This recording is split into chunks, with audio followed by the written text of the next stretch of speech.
Welcome back to doctor special. అలాగే madam, ఇంతకుముందు మాట్లాడుతున్నట్లు గర్భాశయ కణతుల గురించి మాట్లాడుతూ ఉన్నాం. అలాగే ఇంతకుముందు అంటే ప్రెగ్నెన్సీలో ఉన్నప్పుడు ప్రాబ్లమ్స్ గురించి చెప్పారు. ఒకవేళ అలా ఉన్నప్పుడు ఇట్లా సంతానం లోపం అనేది కూడా వస్తూ ఉంటుందా మేడం? అవును, వాళ్ళు అంటే ఇప్పుడు ప్రెగ్నెన్సీ రావట్లేదు, మాకు పెళ్ళయి ఒక 1 year అయిందనో, కొంచెం యంగ్లో పెళ్లి చేసుకునే వాళ్ళైతే ఒక 3-4 years దాకా మన దగ్గరికి రారు. కొంచెం ఏజ్ ఎక్కువయ్యాక అంటే 30s దగ్గరికి వచ్చిన తర్వాత పెళ్లి చేసుకుంటారు చూడు, వాళ్ళకి 1 yearలో ప్రెగ్నెన్సీ రాకగానే వచ్చేస్తారు డాక్టర్ దగ్గరికి. మేడం పెళ్ళైంది, మా ఏజ్ కూడా 30 దాటిపోయింది, మాకు తొందరగా ప్రెగ్నెన్సీ రావాలి, ఎందుకు రాలేదు, 1 year అయిపోయింది, ఎందుకు రావట్లేదు మేడం, మేము అన్ని టెస్టులు చేసుకుంటాం. ఓకే, అందులో ఫస్ట్ మేము చేయించేది వీళ్ళకి అంటే హిస్టరీ తీసుకున్నాక వాళ్ళ పీరియడ్స్ రెగ్యులర్ అవన్నీ ఓకే, తర్వాత హార్మోన్స్ టెస్ట్ చేయిస్తాము అమ్మాయికి, అండ్ స్కానింగ్ అల్ట్రాసౌండ్ ముఖ్యము. అల్ట్రాసౌండ్ చేయించినప్పుడు అనుకోకుండానే బయటపడతాయి ఫైబ్రాయిడ్స్. ఆ ఫైబ్రాయిడ్స్లో ఇప్పుడు చెప్పాను కదా 3 రకాల ఫైబ్రాయిడ్స్ అని.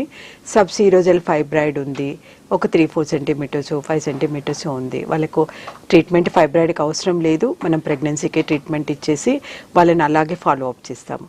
అది ఇంట్రామ్యూరల్ ఫైబ్రాయిడ్ ఉంది, ఆమెకైనా కూడా కంప్లైంట్స్ ఏం లేవు, ఏదీ లేదు, సరే అంటే మంచిగా ఎగ్ కూడా మంచిగా రిలీజ్ అవుతుంది, ఏ ప్రాబ్లం లేదు అనుకోండి. 4 centimeters 5 centimeters ఫైబ్రాయిడ్ కూడా ముందైతే ప్రెగ్నెన్సీ ట్రై చేయండి, చూద్దాము, ప్రెగ్నెన్సీ రాకపోతే దీని గురించి మళ్ళీ ఆలోచిద్దామని చెప్తాము. అది సబ్మ్యూకోసల్ ఫైబ్రాయిడ్ అనుకో, అంటే లోపల గర్భసంచి లోపల ఉంటుంది, అది లోపల ఉండే ఫైబ్రాయిడ్స్, అది ఒక్క 2 centimeters ఉన్నా కూడా 2 centimeters కూడా అక్కర్లేదు, 1.5-2 centimeters ఉన్నా కూడా అది తీసేయాల్సిందే. ఎందుకంటే అది గర్భసంచి లోపల లేయర్ ఉంది, ఎక్కడ బిడ్డ ఎదుగుదల వస్తుంది, మన గర్భసంచి లోపల ఆ క్యావిటీ అంటాం, యూట్రైన్ క్యావిటీ, అక్కడే ప్రెగ్నెన్సీ తయారవుతుంది కదా. అక్కడ అంత గడ్డ ఉన్నప్పుడు డెఫినెట్గా ఆ ప్రెగ్నెన్సీ అక్కడ అతుక్కోదు. ఒకవేళ దాన్ని దాటి అతుక్కున్నా బేబీ పెరిగేటప్పుడు ప్రాబ్లమ్స్ స్టార్ట్ అవుతాయి. అందుకని చాలా వరకు సబ్మ్యూకోసల్ ఫైబ్రాయిడ్ ఉంది అంటే మాత్రము వెంటనే సర్జికల్గానే పోతాము. ఎందుకంటే వాళ్ళకి తొందరగా ప్రెగ్నెన్సీ రావాలి. సర్జరీ అంటే మేజర్ సర్జరీ సిజేరియన్ లాగా అవసరం లేదు.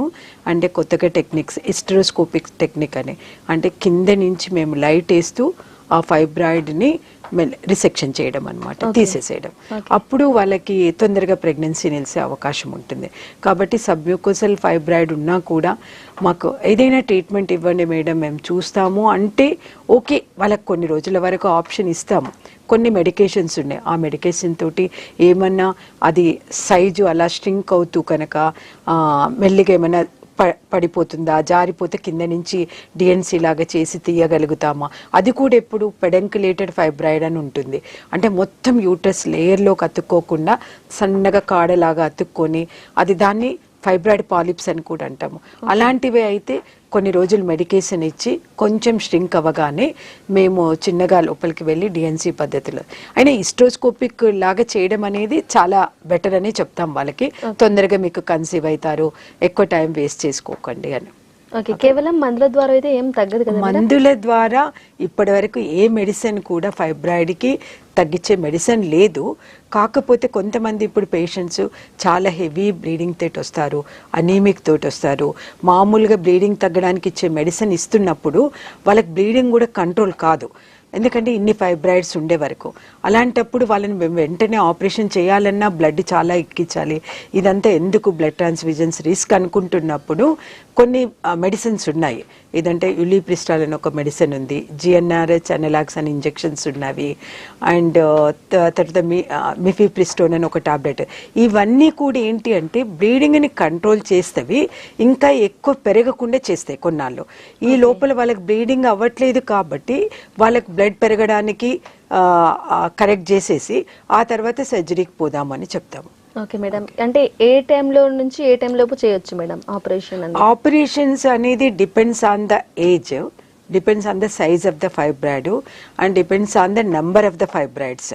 ఓకే, వీళ్ళకి అంటే ఎక్కువ ప్రాబ్లమ్స్, మాకు ఏ ప్రాబ్లం లేదు, ఒక 4-5 centimeters ఫైబ్రాయిడ్సే ఉన్నాయి, మాకు ఒక 2-3 ఉంది, మాకు బ్లీడింగ్ కూడా ఎక్కువ అవ్వట్లేదు అంటే ఓకే వెయిట్ చేయండి.